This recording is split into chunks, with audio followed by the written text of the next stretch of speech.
रीना 12वीं क्लास में पढ़ रही थी। उसकी जवानी चरम सीमा पर आ गई थी। वो परम सुख को प्राप्त करना चाहती थी, लेकिन अभी तक उसका कोई भी बॉयफ्रेंड नहीं बना था। वह हमेशा सोचती थी कि कोई बॉयफ्रेंड बना ले, लेकिन अपने घर के मर्यादा के वजह से कुछ नहीं कर पा रही थी। वह हमेशा अपने बिस्तर पर करवटें बदलती रहती थी। अब उसे बर्दाश्त नहीं हो रहा था। रीना के एक दादाजी थे जो हमेशा टीवी के पास बैठकर टीवी देखा करते थे। रीना कभी भी उन पर ध्यान नहीं दिया करती थी, लेकिन एक दिन जब रीना स्कूल से घर पर आई तो देखी कि उसके दादाजी गंदी फिल्म देख रहे हैं। दादाजी जब रीना को देखते हैं तो वो तुरंत टीवी चैनल चेंज कर देते हैं। रीना अपने कमरे में चली जाती है और सोचती है कि दादाजी ये सब देखते हैं, लेकिन फिर मन ही मन रीना कहती है कि दादाजी घर पर अकेले रहकर बोर हो गए होंगे, इसलिए अपना मन बहलाने के लिए ये देख रहे होंगे। एक दिन रीना की रात में नींद खुलता है।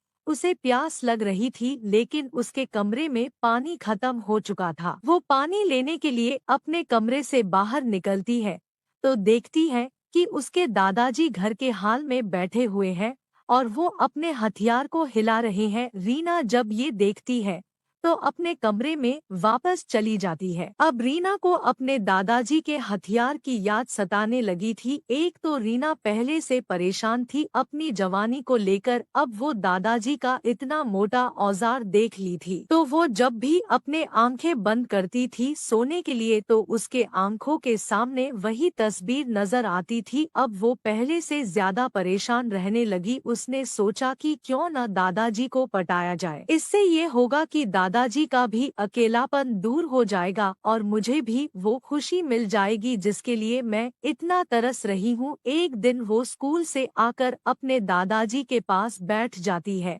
और कहती है, दादाजी मैंने आपको 2 दिन पहले देखी थी कि आप वो वाली फिल्म देख रहे थे। रीना के दादाजी रीना के तरफ देखते हैं और कहते हैं, अपनी मम्मी को मत बताना कि ये सब मैं देखता हूँ। रीना कहती है, किसी को नहीं बताऊंगी दादाजी, लेकिन मुझे भी वो फिल्म दिखाना पड़ेगा। रीना के दादाजी कहते हैं, ये क्या बोल रही हो तुम अभी बच्ची हो, मैं तुम्हें ये फिल्म नहीं दिखा सकता हूँ। रीना कहती है, अगर आप मुझे फिल्म नहीं दिखाएंगे तो मैं आपकी सारी पोल मम्मी और पापा के सामने खोल कर रख दूंगी। दादाजी कहते हैं, ठीक, तुम जब जिद कर रही हो तो मैं लगा ही देता हूँ वो चैनल। दादाजी चैनल लगा देते हैं। अब रीना अपने दादाजी के साथ फिल्म देखना शुरू कर देती है। फिल्म देखते देखते रीना कहती है, दादाजी कितना बड़ा मोटा लंबा है। इन लोगों का दादाजी कहते हैं, ऐसा ही होता है सबका। रीना कहती है, दादाजी आपका भी इतना ही मोटा है क्या? दादाजी जवाब देते हैं, हाँ मेरा भी इतना ही मोटा और बड़ा लंबा है। रीना कहती है, तो दिखाइए न दादाजी। वो कहते हैं, नहीं तुम मेरी पोती हो, तुम्हें कैसे ये सब दिखाऊंगा। रीना दादाजी से कहती है, नहीं दिखाएंगे तो पापा से कह दूंगी कि आप ये फिल्में देखते हैं। दादाजी कहते हैं, तुम बहुत जिद्दी हो, जो करने के लिए ठान लेती हो वही करती हो। ये कहकर दादाजी अपना धोती उतार देते हैं। रीना तो कई दिनों से प्यासी थी। वो तुरंत उसे अपने हाथ से पकड़ लेती है और सहलाना शुरू कर देती है।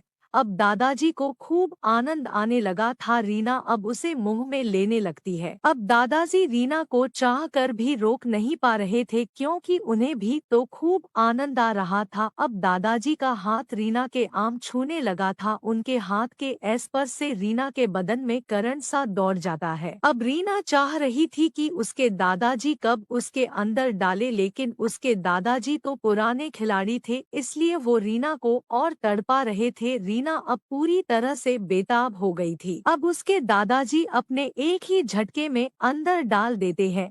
रीना के अंदर जाते ही वो कसमसा सी जाती है।